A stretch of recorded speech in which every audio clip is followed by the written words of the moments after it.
तो है guys, finally ये साइन ऑफ कर रहोगे। और जब भी आपका साइन ऑफ होगा ऐसे नोटिस बोर्ड में आपकी नोटिस लगी रहेगी जिसमें डेट और आपके लिस्ट के अंदर आपका नाम रहेगा। हर एक क्रू मेंबर, हर एक जो भी शिप पे काम करता है बस इसी मीटिंग का वेट करता है जब साइन ऑफ मीटिंग होगी, जो कि एक दो दिन पहले होती है साइन ऑफ के। और सबको बुलाया जाता है वहाँ पे, ऑफिसर्स वगैरह नहीं आते, पर ऐसा रेफल होता है वहाँ पे और प्राइसेस डिसाइड होते हैं वहाँ पे। किसका नाम आएगा स्क्रीन पे उसको प्राइसेस मिलेंगे। और मिलता है, बहुत लोग को मिलता है, मुझे तो आज तक मिला नहीं कभी, तो मैं उसकी उम्मीद रखता नहीं हूँ ज़्यादा कि प्राइसेस मिले। मैं बस जाता हूँ वहाँ पे और इन्जॉय करता हूँ। तो ये सारे जो जन बैठे हैं, जो यहाँ पे बैठे हैं, सब साइन ऑफ होने वाले और ये आपको दिख रहा है मेनू, वो हम लोग को टेस्टिंग देना पड़ता है शाम One को more tasting spoon. Can you bring one her tasting दिन। spoon there, please? Hello chef. Hi, how are you?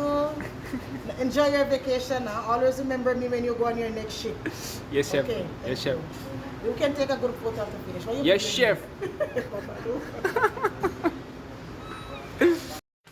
तो फाइनली अभी साइन ऑफ मीटिंग हो गई। साइन ऑफ मीटिंग में ज़्यादातर यही सब बताते हैं कि आपको ऑनलाइन जो चेकआउट होता है, चेक इन होता है, वो कैसे करना है। क्योंकि ऑनलाइन जब आप चेकआउट करते हो तो आपको आपका हेल्थ कंडीशन भी अब वहाँ पे दिखाना पड़ता है कि आप फिट हो ट्रैवलिंग करने के लिए, या आपके डॉक्टर ने मना किया है, ऐसा कुछ आपको पहले डिक्लेयर करना पड़ता है। या आपके पास 10,000 यूरो के ऊपर है या $10,000 के ऊपर है, ये सब आपको एडवांस में कस्टम्स को डिक्लेयर करना पड़ता है। तो और साइन ऑफ मीटिंग में ये चेकलिस्ट मिलती है। चेकलिस्ट कुछ इस तरह की होती है, इसमें लिखा रहता है कि आपका कितने बजे आपको इमिग्रेशन होगा और कितने बजे आपको रिपोर्ट करना है गैंगवे पे। और और क्या क्या आपको नेसेसरी डॉक्यूमेंट्स लगेंगे, जैसे सी बुक होता है, सी मैंस बुक होता है, और आपका अप्रूव क्रोनोस का होना चाहिए। क्रोनोस यानी मतलब अटेंडेंस जो होती है हर एक पर्सन की शिप के अंदर, वो उसको एक मैन्युअली जाके उसका आईडी नंबर और पासवर्ड डालना पड़ता है और चेक इन चेकआउट होता है। उसको अटेंडेंस बोलते हैं, डेली का, ड्यूटी का। तो आपका वो अप्रूव होना चाहिए। कोई अगर शिप पे काम करता है उसको मालूम रहेगा क्रोनोस क्या होता है। और लगेज वगैरह इंस्पेक्ट होगा। कल 23 तारीख है, तो एक दिन साइन ऑफ के एक दिन पहले अभी लगेज हम लोग को दिखाना पड़ता है, वहाँ पे चेक करना पड़ता है कि लगेज में क्या क्या है, क्या क्या नहीं है, कोई मेटल की तो नहीं है, या ज़रूरत से ज़्यादा सामान तो नहीं है उसके अंदर, तो ये सब दिखाना पड़ता है। और पूरे कैबिन का इंस्पेक्शन होगा, आपका सुपरवाइजर आके इंस्पेक्ट करेगा कि कोई जो अलग अलग बंदा आएगा रहने के लिए, उसके लिए ये प्रॉपर कैबिन है कि नहीं। क्योंकि वो अपना सामान लेके आएगा और सामान रखेगा, तो उसको कुछ दिक्कत नहीं होनी चाहिए जब वो कैबिन यूज़ कर रहा है। या कोई मैट्रेस गंदा नहीं होना चाहिए, या कोई टॉयलेट गंदा नहीं होना चाहिए, या फ्लोर पे कचरा नहीं होना चाहिए, या डस्टबिन में कचरा नहीं होना चाहिए। तो इस तरीके से वो लोग सारा कैबिन इंस्पेक्ट करेगा आपका सुपरवाइजर आके। तो इस पे वही सब डिटेल्स लिखी है कि यूनिफॉर्म बराबर दिया है कि नहीं, यूनिफॉर्म वापस देना पड़ता है, सारे लिनन वगैरह वापस से लॉन्ड्री में डालने पड़ते हैं। सब कुछ क्लीनिंग का ही इसमें ज़्यादातर लिखा रहता है इंस्पेक्शन के टाइम पे। और अल्कोहल की बात करूँ तो खाली 2 अल्कोहल अलाउड है। लेके जाने वाले तो बहुत कुछ लेके जाते हैं दारू का सामान, पर ऑफिशियली 2 ही लीटर अलाउड है। और 200 सिगरेट्स और 50 सिगार्स, ये ऐसा इसमें अलाउड है लेके जाना, अगर आप लेके जा रहे हो। और आपको आपका ए पास जो आइडेंटिटी कार्ड होता है वो भी आपको जमा करना पड़ता है बाद में, या देना पड़ता है। और वो जो ए पास का अकाउंट है वो क्लोज करना पड़ता है पेरोल में जाके एक दिन पहले।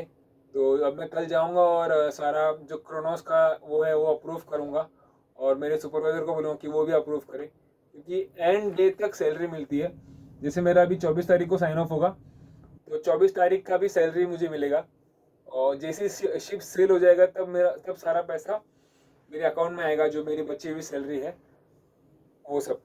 और जो भी इमरजेंसी कार्ड होता है, यहाँ पे ड्रिल के टाइम पे जो इमरजेंसी कार्ड होता है वो सब कलिनरी एडमिन को देना पड़ता है। हर एक डिपार्टमेंट का अपना एक एडमिन होता है, जैसे मरीन एडमिन हो गया, एचके का हाउसकीपिंग का एक एडमिन हो गया, और एफएनबी का एक एडमिन हो गया, और कलिनरी का भी एडमिन होता है। उस सबको सब सामान देना पड़ता है कलिनरी एडमिन को, जैसे यूनिफॉर्म हो गया।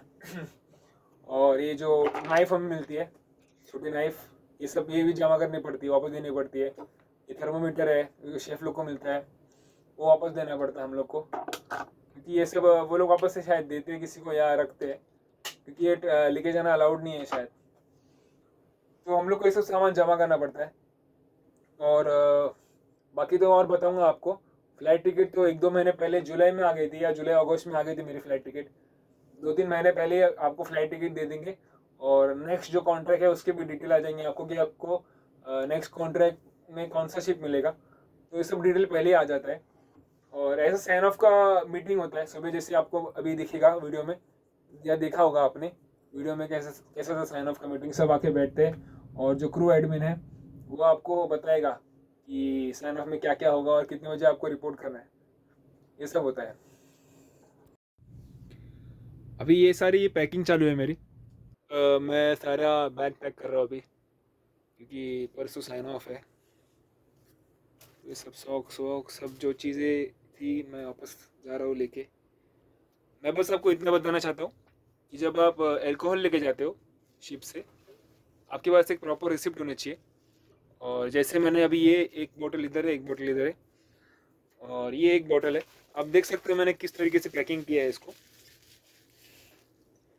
ये बफेलो ट्रेस है, इसकी है ये, किसी को देने का है। और मैंने इसको बबल रैप करके और अच्छे से सेलो टेप से लगा के रखा है, ताकि जब ये लोग पटकेंगे इधर उधर बैग, तो ये सेफ रहेगा, ऐसा कुछ प्रॉब्लम नहीं रहेगा। और इसके ऊपर मैं कपड़ा लपेटूंगा, ये एक इसमें भी कपड़ा लपेटा है, और दूसरा एक बॉटल है। तो ऐसे आप पैकिंग कर सकते हो अगर आप अल्कोहल लेके जाना। तो बाकी चीज़ों को कुछ प्रॉब्लम नहीं है इतना। और जब आप अल्कोहल लेके जाते हो तो सामान थोड़ा संभाल के रखिए, क्योंकि अगर बॉटल फूट भी सकती है, और बहुत सारा तमाशा हो जाएगा अगर बॉटल लीक होगी या बैग बॉटल फूट जाएगी बैग के अंदर।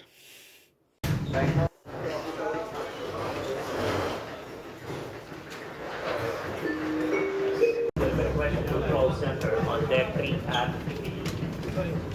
ब्लॉग बनाऊंगा ना, ब्लॉग पर डालूंगा ऐसे। आता यूट्यूब पे 1000 सब्सक्राइबर। ये जो अभी फ़ोटो दिखाऊंगा वो फ़ोटो लेना पड़ता है, क्योंकि आपका अगर बैग मिसिंग हो जाए तो आपको बैग का कलर मालूम होना चाहिए रिपोर्ट करने के लिए। और जैसे कि आप देख रहे हो ये शिप थी मेरी सेलिब्रिटी एसेंट, और हम इसके अंदर अभी साइन ऑफ करेंगे। और ये जो बसेस आप देख रहे हैं, ये बस में एयरपोर्ट छोड़े जाएंगे जो फ्री ऑफ कॉस्ट होता है। और यहाँ पे जो पासपोर्ट वगैरह मिलता है वापस 8 महीने बाद, पासपोर्ट और सीडीसी शिप वाले जमा कर लेते हैं, और बाद में आपको दिया जाता है ये सब। टिकट भी मिलता है आपको साथ में, फ्री टिकट रहता है आने और जाने का, फ्री टिकट मिलता है। प्लस आपको फ़्लाइट में जो भी खाना पीना रहेगा वो भी मिलता है फ्री ऑफ कॉस्ट, कंपनी सबका चार्ज भरती है। और मोंटेनेग्रो से साइन ऑफ हुआ था, और बहुत खूबसूरत जगह है मोंटेनेग्रो। अगर आप जाएंगे कभी घूमने के लिए मोंटेनेग्रो, तो बहुत खूबसूरत है वो जगह। बार मोंटेनेग्रो ऐसा एक पोर्ट था, वहाँ से एयरपोर्ट से हमारी 2 फ़्लाइट थी। पहली फ़्लाइट इस्तांबुल के लिए थी, तो हमको बस से ले जाया जा रहा था बार मोंटेनेग्रो एयरपोर्ट तक, और बहुत खूबसूरत नज़ारा था। और ये वो एयरपोर्ट है बार मोंटेनेग्रो का। मेरी फ़्लाइट शाम को 4:15 की थी मोंटेनेग्रो यूरोप के टाइम के अनुसार। और ये सारे जन जो बैठे हैं इनकी भी फ़्लाइट है मेरे साथ ही, अलग अलग डेस्टिनेशन था सबका। और ये पासपोर्ट और टिकट आपने देख लिया। और ये जो अभी फ़्लाइट है, कुछ ही टाइम में मेरी भी फ़्लाइट थी। बहुत अच्छा एक्सपीरियंस होता है जब फ़्लाइट टेक ऑफ लेता है, और एक रोलर कोस्टर की तरह लगता है सब कुछ। आप कुछ ही सेकंड में हवा में रहते हो बादलों के ऊपर। बहुत अच्छा लगता है फ़्लाइट में बैठना मेरे को। जब मैं पहली बार फ़्लाइट में बैठा था बहुत डर लग रहा था मेरे को, पर जैसे जैसे मैं पहले ही बार ही गया था यूएस, तो बहुत अच्छा लगा था मुझे। और तब से फिर मुझे अच्छा लगने लगा जब मैं फ़्लाइट में हर बार बैठता हूँ। उड़ना किसको पसंद नहीं होगा, सबको उड़ना पसंद है। तो ये सब लाइन लगी थी फ़्लाइट में बैठने के लिए। जब मैंने कंपनी ज्वाइन करी थी तब टिकट का प्राइस, मतलब फ़र्स्ट टाइम जो जाता है उसका पे करना पड़ता है। तब मैंने 97,000 पे किया था टिकट का प्राइस यूएस जाने के लिए। उसके बाद जो भी कंपनी ने दिया वो सब फ्री है। और अभी भी आप जो न्यू हायर जाता है सबको फ्री टिकट मिलता है। और बहुत सारे लोग पूछते हैं मुझे कि फ़्लाइट का क्या चार्जेस रहता है। ऐसा कोई चार्जेस नहीं है फ़्लाइट का, सब फ्री रहता है, कंपनी प्रोवाइड करती है। और फ़्लाइट के अंदर जो भी खाने पीने का सामान आपको मिलता है सब फ्री रहता है। दोनों फ़्लाइट के बीच में लेओवर बहुत कम मिला था, तो बहुत कम टाइम था मेरे पास, इसके लिए मैं फटाफट जा रहा था दूसरी फ़्लाइट की तरफ। और ये second flight Istanbul to Mumbai गया था मैं। और मुंबई एयरपोर्ट पे भी मुझे फटाफट लगेज लेना था, इसके लिए मैं ज़्यादा कुछ शूट नहीं कर पाया वहाँ पे। कस्टम्स थे और लगेज पिकअप करना था और इमिग्रेशन था, फिर भी सब जल्दी हो गया, बहुत जल्दी हो गया और मैं फाइनली घर पे आ गया था। Thank you. ये भूषण रिच रेफ्यूजी को बर्गर खा के थक गया, वड़ा पाव की आठवण आ गई। रिच रेफ्युजीला बर्गर खाऊन थकलाय म्हणून तो आता वडापाव खायला परत इंडियामध्ये आलेला आहे.